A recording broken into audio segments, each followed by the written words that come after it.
আপনার কম্পিউটার হঠাৎ স্লো হয়ে যাচ্ছে, ফাইল নিজে নিজেই ডিলিট হচ্ছে, তাহলে সাবধান, হতে পারে কম্পিউটার ভাইরাস।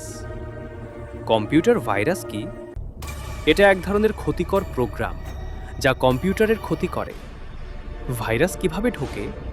পেন ড্রাইভ থেকে, ইন্টারনেট থেকে, আননোন সফটওয়্যার ইনস্টল করলে। চলুন জেনে নেই সবচেয়ে ভয়ঙ্কর 5টি কম্পিউটার ভাইরাস। 1. Trojan virus. এটা ভালো সফটওয়্যারের মতো ঢুকে পড়ে, তারপর চুরি করে আপনার ডেটা। 2. Worm virus.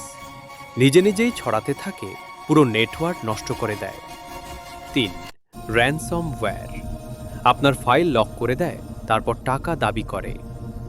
4. স্পাইওয়্যার। চুপি চুপি নজরদারি করে, পাসওয়ার্ড পর্যন্ত চুরি করে। 5. Boot sector virus. কম্পিউটার চালু হওয়ার আগেই আক্রমণ, সিস্টেম পুরো ডাউন। কম্পিউটার নিরাপদ রাখুন, আজই সচেতন হন। ভিডিও ভালো লাগলে লাইক অ্যান্ড শেয়ার করুন।